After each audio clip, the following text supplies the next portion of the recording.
नमो अरिहंताड़ं नमो सिद्धाड़ं नमो आयर्याडं नमो वज्रायाडं नमो Lowe सव्वशाहूणम् मोक्षमार्गस्य नेतारं भित्तरं कर्म भोवृतां यातारं विश्वतत्त्वानां वंदे तद्गुणलब्धये। बोले पंच परमेष्ठी भगवान की जय।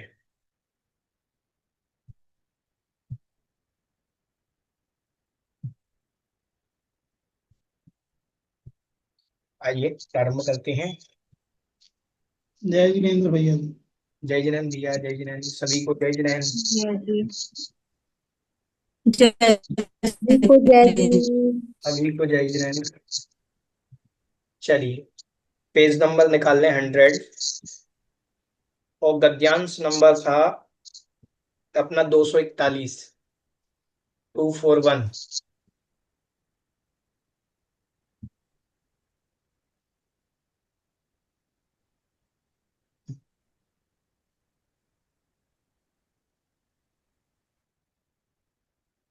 देखिए कल अपन ने देखा था कि नए जो हैं सामान्य और विशेष दोनों रूप से समझाइएगा, ऐसा कहा था। तो सामान्य से नए की परिभाषा इन्होंने पहले कही है कि वस्तु में अनेकांतात्मक धर्म होता है, उसके अविरोध है न हेतु अर्पणात् साध्य विशेषस्य। अविरोध है न मतलब बिना विरोध के, हेतु की मुख्यता से, हेतु अर्पणात् मतलब हेतु की मुख्यता से, हेतु की मुख्यता से साध्य विशेषस्य, साध्य विशेष की यथात्म प्रतिपत्ति के प्राप्त करने में जो प्रणवाह मतलब कुशल है, ऐसा प्रयोग नय कहलाता है। देखिए ये वस्तु साध्य है, इस साध्य को अपन अनेक हेतुओं से जानेंगे। तो अनेक हेतुओं से जानने के लिए जो हमारे लिए प्रयोग बतलाने के लिए जो कुशल है, जो हमें समझा सकते हैं अनेक प्रकार से, उसका नाम नय है।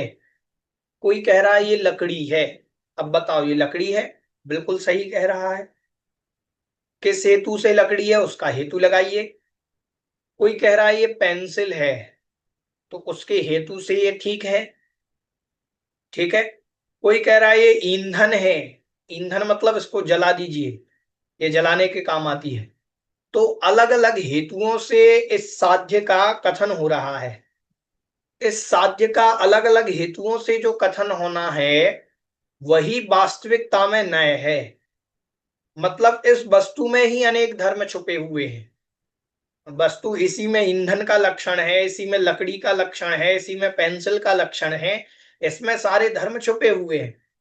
तो वस्तु अनेकांतात्मक है, उसी में अनेक धर्म हैं। उसी धर्म में से जो सबका कथन कर दे अलग अलग अपेक्षा से, वो नय कहलाता है। समझ में आया? ठीक है। हमने आप लोगों को उदाहरण दिया था शायद एक, जब प्रमाण सकलादेशो नया विकलादेश, वो सकलादेशो प्रमाणाधीना विकलादेशो नयाधीना, जब ऐसा अपन ने पढ़ा था, वहां एक उदाहरण दिया था कि एक शायद हाथी वाला उदाहरण आपको दिया था कि 6 लोग थे, अंधे थे, उनसे कहा गया कि ये जो हाथी है, हाथी का स्वरूप कैसा है। तो एक ने जाकर के 6 अंधे लोगों में से एक ने पेट पकड़ा, एक ने पैर पकड़ा, एक ने पूंछ पकड़ी, एक ने सूंड पकड़ी, एक ने कान पकड़ा। उनसे पूछा गया कि बताओ हाथी कैसा है। तो जिसने पूंछ पकड़ी उसने कहा सांप के जैसा है, जिसने पैर पकड़ा उसने कहा खंबे के जैसा है, जिसने कहा कि हमने पेट पकड़ा तो उसने कहा दीवार के जैसा है, कान पकड़ा तो कहा सूपे के जैसा है। तो तात्पर्य ये है कि वो व्यक्ति गलत नहीं है, वो किस दृष्टि से देख रहे हैं उसी का नाम नय है। और उन सबको मिला दो तो प्रमाण बन जाएगा। नय एक देश होता है, प्रमाण सकल देश होता है। समझ में आया कि नहीं आया?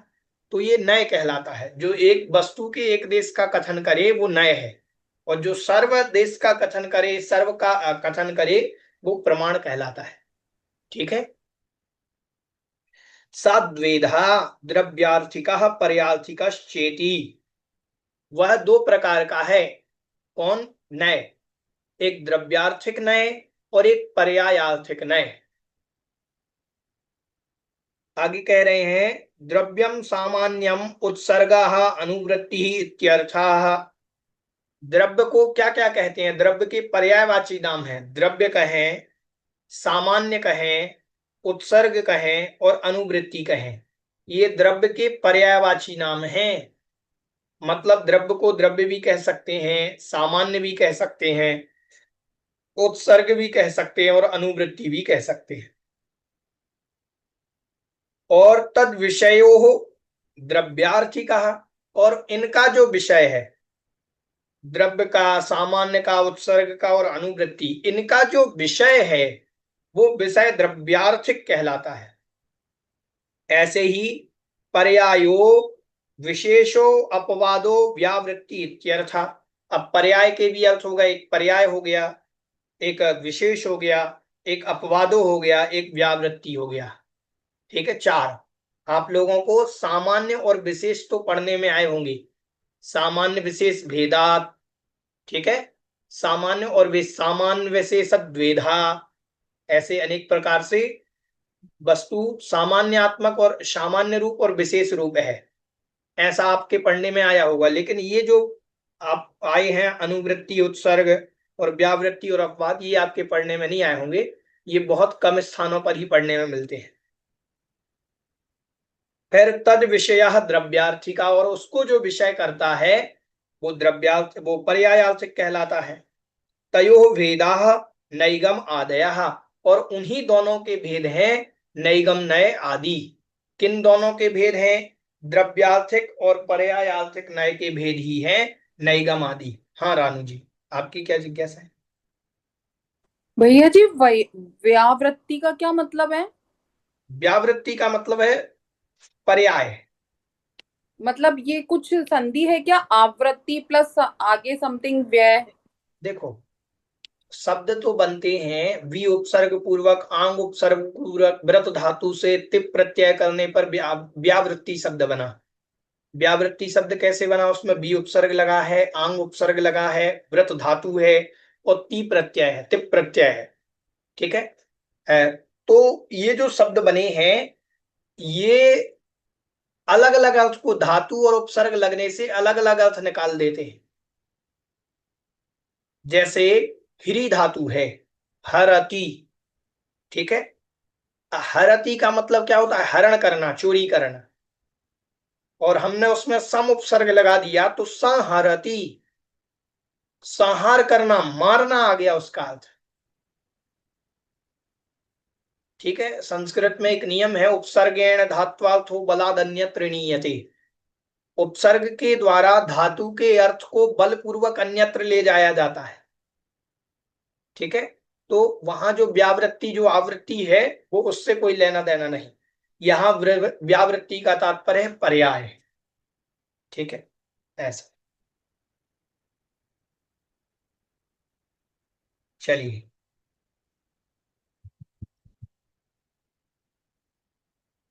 आगे लिखा है तेषाम विशेष लक्षणम उच्यते।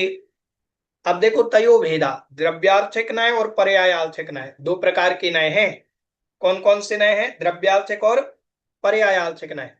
तो अब द्रव्यार्थिक और पर्यायार्थिक नय, इनके ही जो विशेष भेद हैं, नय के दो भेद, द्रव्यार्थिक नय और पर्यायार्थिक नय, इन्हीं नयों के विशेष भेद हो जाएंगे नैगम, संग्रह, व्यवहार, ऋजु, सूत्र, शब्द, समभिरूढ़ नय एवं भूत नय। ठीक है, ये इन्हीं के भेद बनेंगे। तो कैसे बनेंगे? सबसे पहले नैगम नय, संग्रह नय और व्यवहार नय। ये तीन तो कहलाएंगे द्रव्यार्थिक नय के भेद। किसके भेद है ये? द्रव्यार्थिक नय के भेद है। नैगम नय, संग्रह नय और व्यवहार नय, ये द्रव्यार्थिक नय में आते हैं। फिर उसके बाद ऋजु सूत्र नय, शब्द नय, समभिरूढ़ नय एवं भूत नय, ये जो नय है, ये अंत के चार जो नय हैं वो पर्यायार्थक नय में आते हैं। ठीक है, तो दो भेद हुए पहले नय के, द्रव्यार्थिक और पर्यायार्थक। द्रव्यार्थिक में आगे के तीन नय ग्रहण होंगे और अंत के जो चार नय हैं वो पर्यायार्थक नय में ग्रहण हो जाएंगे। ठीक है, तेषाम विशेष लक्षणम उच्यते, अब उनके विशेष लक्षण को आप कहिए। तेषाम मतलब उनका, उनका किनका? ये तो सामान्य लक्षण नयों का कह दिया, अब विशेष रूप से समझाइए कि नय क्या है। तो कह रहे अनभिवृत अनभिनिर्वृत्तात् संकल्पक मात्र ग्राही नैगमाः। अनभिनिर्वृत्तार्थ संकल्प मात्र ग्राही नैगमाः।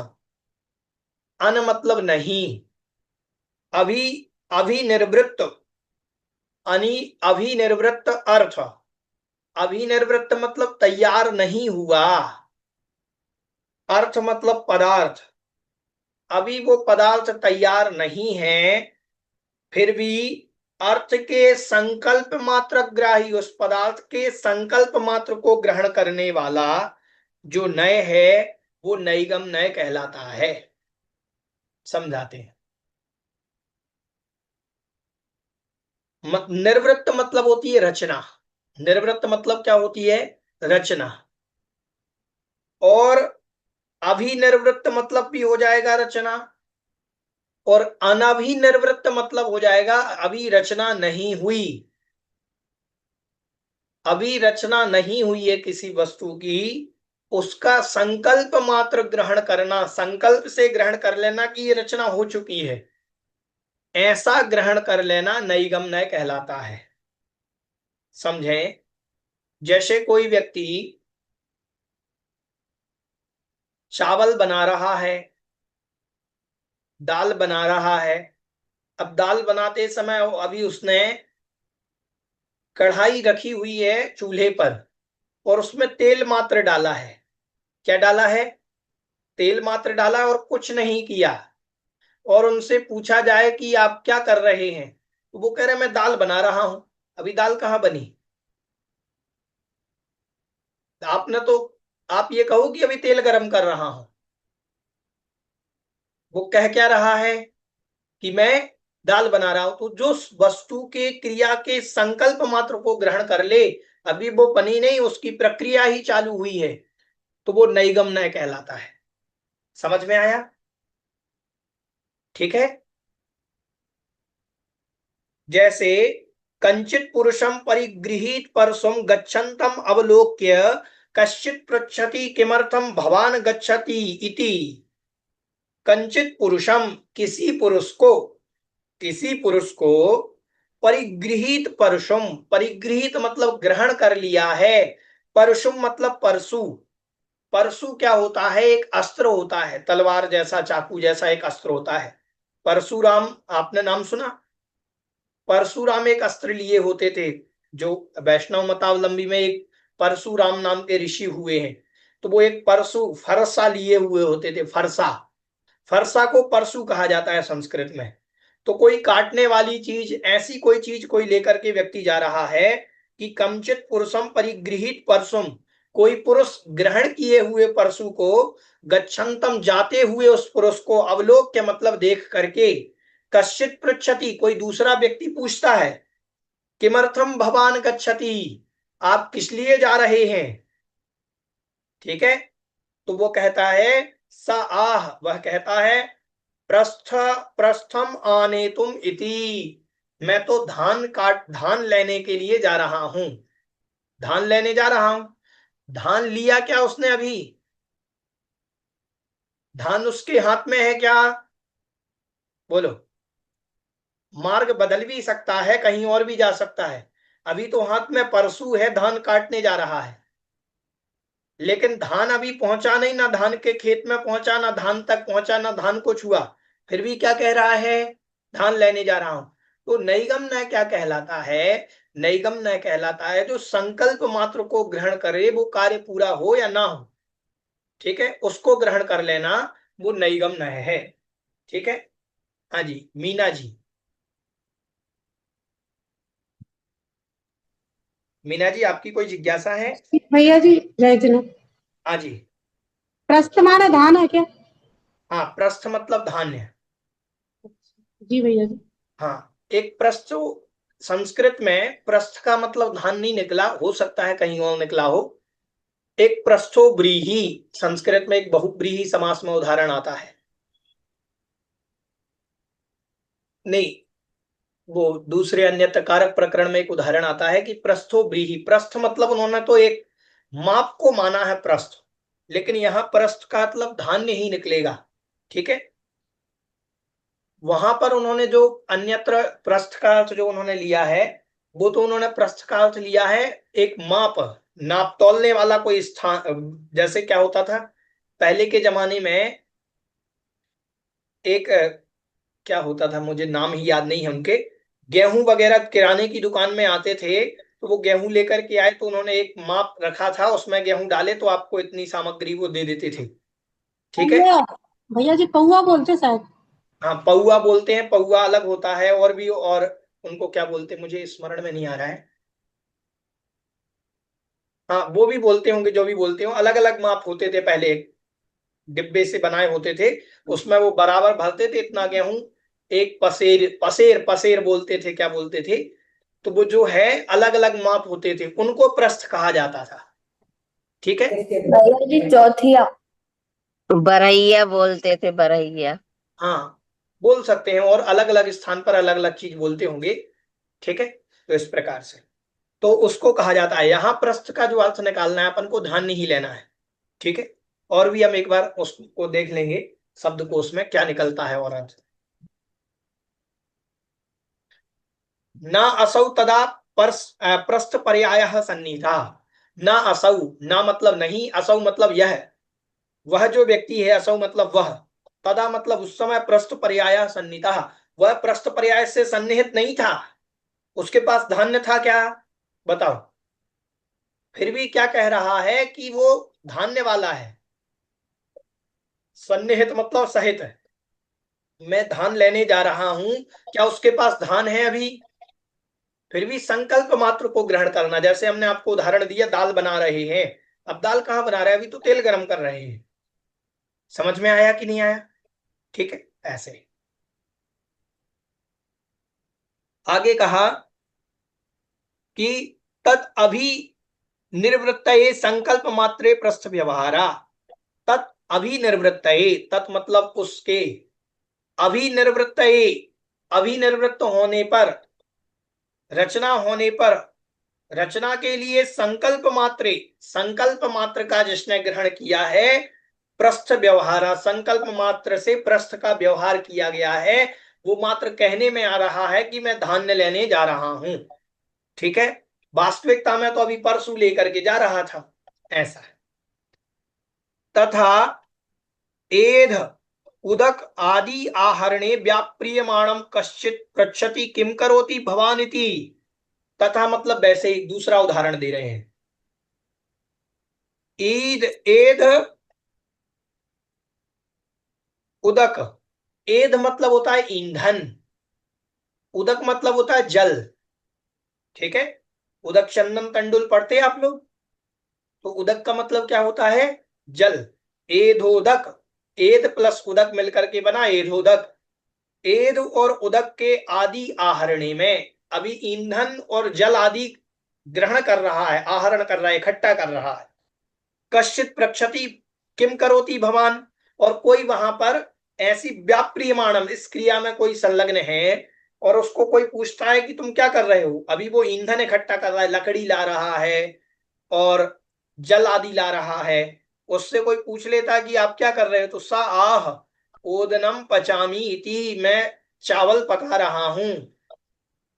क्या कह रहा है, ओदनम पचामी इति, मैं चावल पका रहा हूं, मैं भात पका रहा हूं, भात। ठीक है, मैं भात पका रहा हूं। तो बताओ अभी भात पक रहा है क्या? नहीं, अभी तो वो लकड़ी इकट्ठा कर रहा है और जल आदि लेकर के आ रहा है। समझ में आया? देखो, संस्कृत की बहुत अच्छी बात है एक, अपन कहते हैं हम चावल खा रहे हैं। चावल सामान्य से, चावल उसको कहते हैं जो बिना पका हुआ है, जो कच्चा है उसको चावल कहते हैं, पके हुए को तो भात कहते हैं। संस्कृत में आप जैसे मंदिर में जाओ, हम कहे चावल चढ़ा रहे हैं, ठीक है, और हम चावल खा रहे हैं। चावल खाने में और चढ़ाने में दोनों में अंतर है। वो कहे भैया जी दोनों ही तो चावल है, कोई पके हुए चावल लेकर के चला जाए मंदिर, अच्छा 2 सीटी लगाई कुकर में और लगा करके लेकर के चला गया, बोले ये तो सबसे ज्यादा अचित्त है, हम इसको लेकर के जा रहे हैं भात को, तो क्या मंदिर में चढ़ा सकता है भात? नहीं, भात अलग है, चावल अलग है। लेकिन अब लोग समझते नहीं है, तो वो सब जगह चावल चावल कह रहे हैं, अपन खाने में यही कहते मुझे चावल दीजिए, और कोई चावल लेकर के आ जाए कच्चे, नहीं। भात इसीलिए यहां क्या लिखा, ओदनम पचामी थी, ये नहीं लिखा तंडुलम पचामी, ओदनम पचामी लिखा। तंडुल मतलब होता है चावल, कच्चा चावल, और ओदन मतलब होता है भात। बुंदेलखंड में एक अदन शब्द सुना होगा आप लोगों ने, अदन। बुंदेलखंड में एक अदन कहते हैं, चावल, चावल जब चढ़ाया जाता है तो चावल जब पकने लगता है, तो पकने के बाद उसको अदन कहा जाता है कि अदन चढ़ा हुआ है। अदन शब्द ये ओदन से बना है, पके हुए चावल को ही अदन कहते हैं, ठीक है। तो वो जो है ओदनम पचामी, तंडुलम पचामी नहीं लिखा, तंडुल मतलब चावल होते हैं। उदक चंदन तंडुल लेकर के आया हूं, ओदनम लेकर के नहीं आया, वहां आप ओदन प्रयोग नहीं कर सकते। जब आप बोलेंगे उदक चंदन तंडुल पुष्प कैश्चरु सुदीप सुधूप फलार्घ कई, तो वहां तंडुल शब्द की जगह ओदन का प्रयोग नहीं कर सकते, कहीं नहीं मिलेगा आपको ओदन का प्रयोग पूजन में, वहां आपको तंडुल ही मिलेगा। समझ में आया? तो ये जो है पचामी, ओदनम पचामी, तो ये जो मैं चावल पका रहा हूं ऐसा वो कह रहा है। चावल की अभी कोई प्रक्रिया चालू ही नहीं हुई, अभी तो पानी और इकट्ठा कर रहा था, ये नैगम्य कहलाता है, ठीक है। ना तत् ओदन पर्यायः सन्निहिता, वह ओदन की पर्याय से सन्निहित नहीं है, सहित नहीं है अभी उस समय। तदर्थे व्यापारी सा प्रयुज्यते, लेकिन उस अर्थ में, चावल बनाने रूप क्रिया में, ओदन को पकाने रूप क्रिया में, उस व्यापार में लगे रहने के कारण ऐसा वह सा प्रयुज्यते, ऐसा वह प्रयोग करता है। एवं प्रकारो लोक व्यवहारा अनिविह, एवं प्रकारो इस प्रकार से लोक व्यवहार किया जाता है। अनभि अनभि निर्वृत्तात् संकल्प मात्र विषयो नैगमस्य गोचरः, अनअभिनिर्वृत्त मतलब जिसकी रचना नहीं हुई है, ऐसे पदार्थ के संकल्प मात्र को जो विषय करता है उसे नैगम्य गोचर किया जाता है, मतलब ऐसा नैगम्य ऐसा देखा जाता है। समझ में आया? तो लोक व्यवहार के लिए नैगम्य आदि की भी जरूरत होती है। अगर कोई कहे कि आप तो पानी इकट्ठा कर रहे हो और झूठ बोल रहे हो कि मैं चावल बना रहा हूं, नहीं, ये लोक व्यवहार है, लोक व्यवहार में नए ऐसे ही ग्रहण किए जाते हैं, ठीक है। समझ में आया नैगम्य? ठीक है, आगे। भैया जी अनिष्पन्न मतलब रचना नहीं हुई है, यही है ना? अनिष्पन्न का मतलब अनिष्पन्न मतलब जिसकी रचना नहीं हुई, अभी तैयार नहीं हुआ है। ठीक ठीक। निष्पन्न मतलब तैयार हो गया, और अनिष्पन्न मतलब तैयार नहीं हुआ। मतलब अपन ने अभी दाल बनाई नहीं है, दाल की प्रक्रिया चल रही है, प्रोसेस चल रही है, उस प्रोसेस का नाम अनिष्पन्न है। और प्रोसेस कंप्लीट हो जाए तो वो निष्पन्न कहलाए, जी भैया जी। ठीक है। ऐसा आगे ये हो गया नैगम्य। नैगम्य के बाद आ रहा है संग्रहणय। स्वजाति अविरोधेन एकध्यम उपानीय पर्यायान पर्यायान पर्याय अनाक्रांत भेदान, पर्याय अनाक्रांत भेदान अविशेषेण समस्त ग्रहणात् संग्रह। संग्रहणय क्या है? कह रहे हैं स्वजाति अविरोधेन, अपनी जाति का विरोध किए बिना, ठीक है, एकध्यम उपानीय, एकध्यम मतलब एक पने को, उपानीय मतलब प्राप्त करके, पर्याय मतलब पर्यायों को, अनाक्रांत भेदान, अनाक्रांत मतलब आक्रांत नहीं किए, घेरा नहीं है, अनाक्रांत मतलब बिना कोई भेदभाव के, भेदान मतलब भेदों को, अविशेषण बिना विशेषता के ही, समस्त ग्रहणात समस्त रूप से ग्रहण करता है, संग्रह वह संग्रहणय कहलाता है।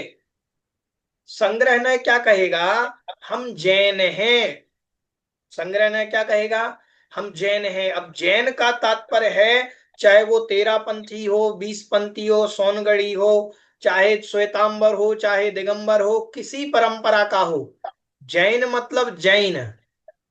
ये क्या हो गया, ये संग्रह नय है, स्वजाति अविरोध है नय, अपनी जाति का विरोध किए बिना। जैन है कि नहीं है, बोलो।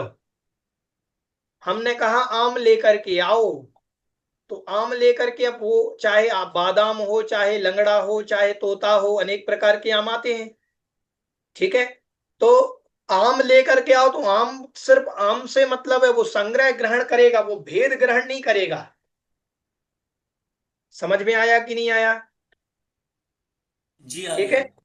तो अपनी जाति का विरोध किए बिना ही जिसको जो संग्रहित कर ले वो संग्रह नय है, ठीक है। जैसे सत, द्रव्यम, घट इत्यादि। किसी ने कह दिया सत, तो सत क्या है, द्रव्य का लक्षण है, तो द्रव्य कहो या सत कहो, दोनों एकार्थवाची हुए। घट, घट क्या है, घट स्वयं द्रव्य है, पुद्गल द्रव्य है कि नहीं है, तो द्रव्य तो है कि नहीं है। आप पुद्गल हो कि धर्म द्रव्य हो कि आकाश द्रव्य हो, में उससे कोई मतलब नहीं, आप द्रव्य हो। तो इत्यादि ग्रहण करने पर चाहे आप सत कह दो, घट कह दो, द्रव्य कह दो, ये सब बिना भेद किए ग्रहण कर लेना, ये एकार्थवाची, ये संग्रह नय कहलाता है, अपनी जाति का विरोध किए बिना ग्रहण कर लेना, ठीक है। सत इति उक्ते, सत इति वाक् विज्ञान, वाक् विज्ञान अनुप्रवृत्ति लिंगानुमत, लिंगानु लिंगानु लिंगानुमित, लिंग के द्वारा अनुमित, ठीक है। सत्ता आधारभूता नाम अविशेषेण सर्वेशम संग्रह, सत इति युक्ते, सत ऐसा कहने पर, ठीक है। सत इति, सत जो शब्द है ऐसा, वाग विज्ञान वचन की विज्ञानता से, वचन के बोलने से, वचन के ज्ञान से, अनुप्रवृत्ति लिंगम, लिंग अनुमित, इसका क्या अर्थ है, एक मिनट देखते हैं। विज्ञान की अनिवृत्ति रूप लिंग से सत इस प्रकार के वचन, और विज्ञान की अनुवृत्ति रूप से लिंग से अनुमित सत्ता के आधारभूत सब पदार्थों का, ठीक है। यहां ये कह रहे हैं सत इति वाक विज्ञानम, सत आपने ऐसा कह दिया, वाक विज्ञान कर दिया, वाक विज्ञान मतलब बोल दिया, वाक मतलब बोलना, बोलने से विज्ञानम अनुप्रवृत्ति, उसके ज्ञान की प्रवृत्ति हुई। हमने कहा घड़ा, ध्यान से सुनना, घड़ा ये कहना हुआ, ये वाक हुआ, ठीक है। हाँ, इसमें उदाहरण आएगा, यही उदाहरण आएगा। घड़ा, मैंने कहा वाक मतलब घड़ा, घड़ा कहने से आपको किस किस चीज का ज्ञान हुआ, कितने प्रकार के घड़े का ज्ञान हुआ, छोटा घड़ा, मोटा घड़ा, बड़ा घड़ा, अनेक प्रकार के घड़ों का ज्ञान हो गया। ऐसा विज्ञान होने पर लिंग अनुप्रवृत्ति, अनुप्रवृत्त कर रहा है, पीछे चल रहा है। लिंग मतलब चिन्ह में, चिन्ह मतलब कोई चिन्ह विशेष। अनुमित सत्ता आधार, अनुमित मतलब अनुमानित, सत्ता के आधारभूता नाम, जो मात्र घड़ा है ऐसा सत्ता के आधारभूत, अविशेषण है, बिना विशेषता किए, कोई विशेषता नहीं कर रहा है, कोई भेद नहीं कर रहा है, सर्वेशाम संग्रह, और सभी का संग्रह कर लेता है। मैंने कहा वाक वचनों से कहा घड़ा, घड़ा कहने से हमें छोटे बड़े घड़े से कोई मतलब नहीं, घड़ा मतलब घड़ा, ऐसा अपनी बुद्धि में ज्ञान क्या हुआ, घड़े का। उस घड़े के चिन्ह को अनुवृत्त करता हुआ, पीछे चलता हुआ, अनुमानित करता हुआ, आधारभूतानाम, सत्ता आधारभूतानाम मतलब जिसकी घड़े की सत्ता है, जो घड़ा कहला रहा है, वो सबका बिना विशेषता के कि ये छोटा घड़ा है कि बड़ा घड़ा है, कोई विशेषता नहीं करता, सबको एक साथ संग्रहित ग्रहण कर लेता है, वह संग्रह है। ठीक है। द्रव्यम इति युक्तेपि द्रवति गच्छति तान तान पर्यायान नित्यम तान तान पर्यायान इति उपलक्षितानाम जीव अजीव तद भेद प्रभेदानाम संग्रह। द्रव्यम इति युक्तेपि, किसी ने कह दिया द्रव्य, द्रव्य ऐसा कहने पर, द्रवति गच्छति तान तान पर्यायान मतलब जो प्राप्त होता है अलग अलग पर्यायों को, उसे द्रव्य कहते हैं। द्रव्य किसे कहा जाता है? जो अलग अलग पर्यायों को हमेशा प्राप्त होता रहता है, उसे द्रव्य कहते हैं। ठीक है।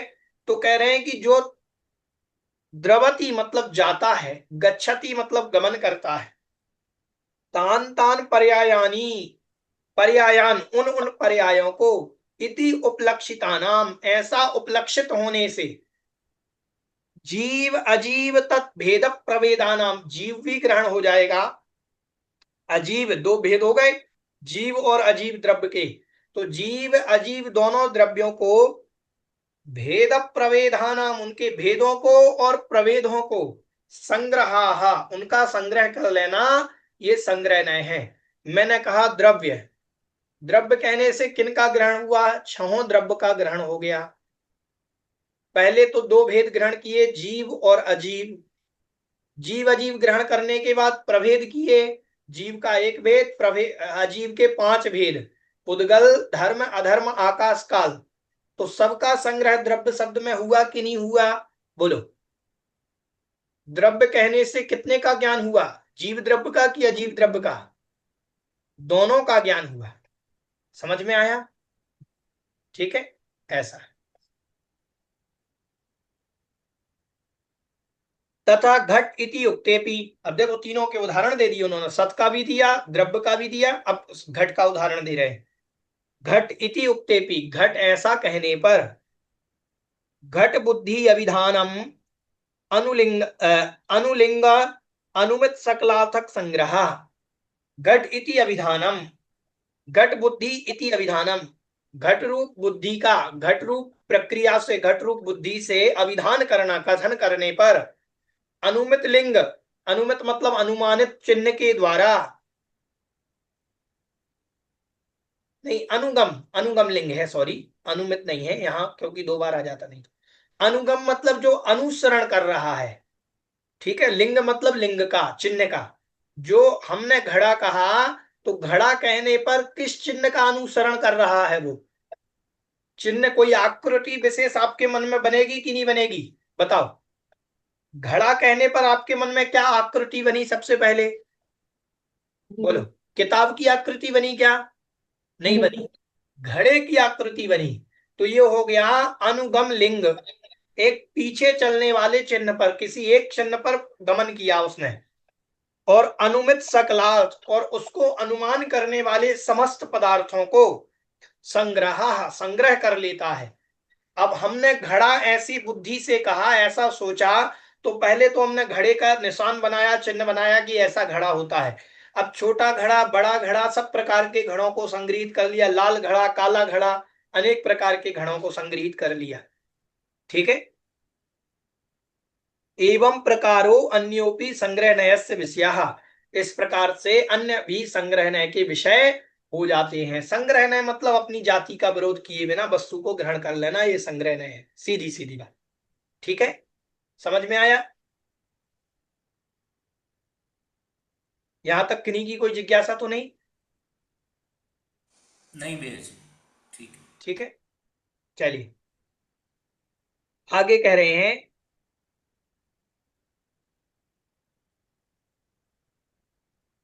एक प्रश्न आना चाहिए कि कौन उत्तर देगा कि महाराज घड़े का उदाहरण ही क्यों दे रहे? हर जगह जो पिछले भी उदाहरण आए वो घड़े घड़े के ही उदाहरण आए। कोई उत्तर दे सकता है इसका?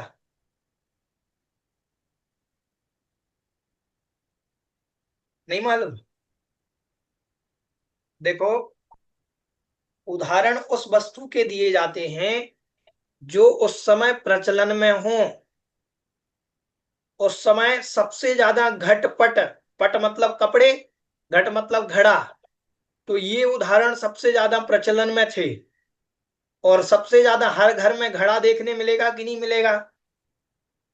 अब तो नहीं मिलते हैं, लेकिन हर घर में घड़ा देखने मिलता था कि नहीं मिलता था? अपन पानी पी रहे हैं प्लास्टिक की बोतलों में, कैंसर हो रहा है, बड़ी बड़ी बीमारियां हो रही हैं फ्रिज में रख करके।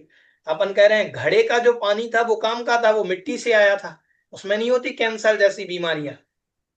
अपन पानी की बोतल में पानी भर करके रख रहे हैं, फ्रिज में रख दिया और फ्रिज से निकाल करके पी रहे हैं और कह रहे हैं हमने तो भैया जी ना हम गुटखा खाते, ना रात में खाते, ना हम अभक्ष का भक्षण करते, ना हम बाहर खाते, हमें कैंसर कैसे हो गया? कैंसर ऐसे हो गया कि प्लास्टिक की बोतलों में पानी पिया हमने। समझ में आया? तो घड़ा जो है उस समय, घड़े आदि जो है, पट मतलब कपड़े, ये उदाहरण सबके घर में होते हैं। जो सबके पास होती हैं चीजें, उनके उदाहरण दिए जाते हैं। आज के समय में अगर महाराज होते, उमा स्वामी महाराज, तो मोबाइल का उदाहरण देते, लैपटॉप का उदाहरण देते, फोटोकॉपी मशीन का उदाहरण देते, वो फिर आज के हिसाब से उदाहरण देते। ठीक है, तो ये जो उदाहरण दिए जाते हैं, ये घटपट आदि के उदाहरण जो प्रचलन में हो, जो सबके यहाँ देखने मिल जाए, सभी पुरुषों को, सभी व्यक्तियों को समझ में आ जाए, इसीलिए। अब आज के जमाने में आज के नए बच्चों को तो घट शब्द का अर्थ ही नहीं मालूम होगा कि घट मतलब क्या होता है। ठीक है, ऐसा। तो ये उदाहरण उस हिसाब से दिए जाते थे। ठीक है, अपन ने दो चीज आज, नई नय और संग्रह नय पढ़ लिया, समय अपना हो रहा है। आगे अपन संग्रह नय, कौन सा, व्यवहार नय आगे पढ़ेंगे। ठीक है, समझ में आया कि नहीं आया? हमें लगा ये थोड़ा सा कठिन विषय है, आपको समझ में आया कि नहीं आया? भैया जी, अगर मान लीजिए प्रश्न आ जाता है तो केवल एक लाइन में आंसर देना है कि ये सब एग्जाम्पल भी देने होंगे? थोड़ा बहुत तो उदाहरण से समझाना पड़ेगा, क्योंकि सर्वाल सिद्धि नहीं तो तत्वाल सूत्र पढ़ने में और सर्वाल सिद्धि पढ़ने में क्या अंतर है? अच्छा, हाँ, ठीक है। ठीक कुछ है। उदाहरण इसके हों कि जैसे घड़े का उदाहरण जो इसमें आया, वो घड़े का उदाहरण अपन ले सकते हैं। हाँ, जो, इससे पहले भाट वाला आया है। हाँ, जो उनका ठीक है, आया कि एक व्यक्ति परसों लेकर के जा रहा है, तो उसका उदाहरण आप दे सकते हैं नई गमनय में। ठीक। अगर मान लीजिए लॉन्ग डिटेल में क्वेश्चन आता है या कुछ अलग हट के आता है तो हम इसी तरीके के आंसर वगैरह में सब में, मतलब नैगम ने है या संग्रह या व्यवहार ने, तो सभी में एग्जाम्पल के साथ बताना पड़ेगा क्या? हाँ जी, बिल्कुल बताना पड़ेगा। ठीक है भैया। भैया जी शब्दों के अर्थ भी आएंगे क्या? नीलम जी, बोलिए आप। रावत भाटा। भैया जैसे इसका तो समझ में आ रहा है, घट का और उसका द्रव्यता के, द्रव्यों को कहने से 6 द्रव्यों का वो ज्ञान होना, हाँ जी, मतलब इसमें संग्रह नहीं में तो। हाँ जी। लेकिन जैसे सत्य से कैसे समझेंगे? किसको? जैसे 3 उदाहरण दिए ना इसमें, यथा सत्य, द्रव्य और घट आदि। हाँ, तो द्रव्य का तो समझ में आ रहा है कि द्रव्य से 6 द्रव्य समाहित हो रहे उसमें। हाँ जी, और घट से भी बता, जितने भी प्रकार के घट है तो वो सब घट उसमें आ गए। ठीक है। और सत्य में क्या लेंगे? सत, सत मतलब अस्तित्व। हाँ वो तो समझ रहे कि अस्तित्व किस चीज सत का। मतलब अस्तित्व, तो हमने कहा सत। सत कहने से जो जो दुनिया में है सबका संग्रहण हो जाएगा। दुनिया मतलब में जिन क्या क्या है? सभी जीव अजीव सभी सब हर व्यक्ति, हर वस्तु का अस्तित्व है। हाँ, तो 6 द्रव्य ही है, इसके अलावा तो कुछ नहीं है ना। हम्म। तो वो सब ग्रहण हो जाएंगे, जो सत है, जो है, उसका ग्रहण हो जाएगा। तो जैसे अगर उदाहरण में लिखना है तो सिर्फ ऐसे ही लिखना है, सत्य, घट और पट। हाँ जी, ठीक है। उसमें मतलब जैसे ऐसे नहीं समझाना कि द्रव्य कहने से 6 द्रव्य समाहित हो गए उसमें। हाँ हाँ, कह सकते हैं। बिल्कुल, द्रव्य कहने से 6 द्रव्य का ग्रहण हो जाता है। घड़ा कहने से छोटे बड़े काले नीले साले, सारे जितने प्रकार के कलर वाले घड़े हैं उनका सबका समायोजन हो जाता है। अपन ने कहा सत कहने से जो जो भी वस्तु अस्तित्व वाली है, जो भी है दुनिया में, उन सब का ग्रहण हो जाता है, हाँ, ऐसा। और एक ये जैसे इसकी टीका में जो अर्थ दिया है वो थोड़ा टिपिकल दिया हुआ है। और जैसे अभी अपन ने जो पढ़ रखा था कि जो अपनी जाति का विरोध न करके एक पने से पदार्थ को ग्रहण करता है उसे संग्रह नहीं कहते हैं। हाँ जी, तो ठीक ये है। भी कोई, सही है कि हाँ उसकी। बिल्कुल सही है, उसको ग्रहण कर हाँ सकते हैं। लेकिन स्वजाति अविरोध है ना, लेकिन उदाहरण यही दे देना तो बिल्कुल सही हो जाएगा। भाई इसमें भी तो ये देख, अपनी जाति का बस थोड़ा सा इसमें अविरोध वो शब्द देते हैं, भाई विरोध ठीक ना है, करके। वही चल जाएगा थोड़ा सा, अगर ये याद कर लो तो बहुत बढ़िया है। ठीक ठीक है है, भैया। हाँ जी। और किन्हीं की कोई जिज्ञासा? चलिए आज इतना ही। भैया जी इसमें सत्य और द्रव्य में तो कोई अंतर हुआ ही नहीं ना फिर।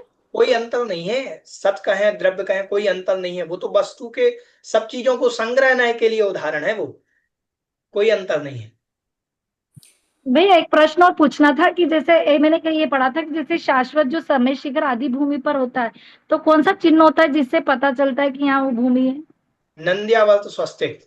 अयोध्या स्वस्तिक। में, अयोध्या में और समेत शिखर जी तो स्थान है जहां हम्म, पर चित्रा पृथ्वी के ऊपर नंद्यावर्त नाम का स्वस्तिक बना हुआ है। स्वस्तिक। हाँ नंद्यावर्त स्वस्तिक, स्वस्तिक नहीं, उसमें नंद्यावर्त। लेकिन उसमें 3 ऑप्शन दिए, नंद्या सिर्फ स्वस्तिक, रीम, ओम और कोई हाँ नहीं। तो फिर स्वस्तिक में टिक लगा दीजिएगा। और एक है कि तीर्थंकर को मंदिर जाते हैं या नहीं जाते अपने जीवन काल में? तीर्थंकर मंदिर नहीं जाते जीवन काल में कभी, नहीं जाते, नहीं, उन्हें भगवान के दर्शन करने की जरूरत नहीं होती। खुद ही तीर्थंकर है। खुद ही तीर्थंकर नहीं, ये बहुत अच्छी बात है, बहुत अच्छी चीज कहते हैं। देखो लोग कहेंगे जो तीर्थंकर हैं जो हमें उपदेश दे रहे हैं कि तुम डेली मंदिर जाओ, और खुद मंदिर नहीं जाते, ऐसा लोग कहेंगे नहीं। हम्म। जीवन काल में वो इतना पुण्य लेकर के आए हैं कि उन्हें कभी मंदिरों के दर्शन होते ही नहीं, मंदिर मिलते ही नहीं। और मुनि के? मुनि के दर्शन नहीं होते, मुनि कदाचित मिल जाते हैं। एक दो उदाहरण आए हैं कि कुंथुनाथ भगवान का उदाहरण आता है कि कुंथुनाथ भगवान कहीं जा रहे थे तो जाते समय उन्हें रास्ते में मुनिराज मिले, ठीक है, तो बस इतना वर्णन आया। अब इनने मुनि को नमोस्तु किया, क्या किया, ये कोई प्रक्रिया नहीं लिखी, लेकिन बाकी मुनि जरूरी नहीं मुनि मिलेंगे। का समागम मिले। हाँ जी, कोई मुनि भी नहीं मिलते, नहीं मिलते। ये उदाहरण अब कहाँ से मुझे याद है, पंडित जी ने बताया था एक बार, तो वो स्मरण में मुझे है। लेकिन तीर्थंकरों को पूरे जीवन काल में ना कोई वो मंदिर जाते हैं, ना कोई मुनिराज के पास जाते हैं। अगर कोई मुनिराज होंगे भी तो वो आते नहीं इनके पास, ठीक अच्छा। है। वो जीवन काल में वो, उनके कोई गुरु नहीं होते हैं तीर्थंकर के, क्योंकि वो सिद्ध भगवान को ही साक्षात मान करके, गुरु मान करके दीक्षा लेते हैं। ओम नमः सिद्धेभ्यः। हाँ, ओम नमः, ओम भी नहीं बोलते, नमः सिद्धेभ्यः। नमः सिद्धेभ्य बोलते हैं। ओम तो पंच परमेष्ठी का वाचक है। अच्छा, नमः सिद्धेभ्य करके। हाँ। नमः सिद्धेभ्य कह करके सीधे सिद्ध भगवान को, आप शांति विधान पढ़ते हैं तो शांति हम्म। विधान में एक मंत्र आता है, सिद्ध साक्षी दीक्षाकारी भव प्रदाय श्री शांतिनाथ जिनेन्द्राय नमः। सिद्ध की साक्षी में दीक्षा हो हमारी, और सिद्ध की साक्षी में मात्र तीर्थंकर दीक्षा लेते हैं। समझ में आया? हाँ भैया। हाँ राजेश तो भैया जी, तो क्या सभी तीर्थंकर भगवान होते हैं और सभी भगवान तीर्थंकर होते हैं? इसका क्वेश्चन का आंसर क्या रहेगा फिर? नहीं नहीं, सभी भगवान तीर्थंकर नहीं होते, लेकिन सभी तीर्थंकर भगवान होते हैं। भगवान होते हैं। हाँ ठीक, भैया जी धन्यवाद भैया जी। निवेदा जी के और भगवान के चिन्ह होते हैं क्या?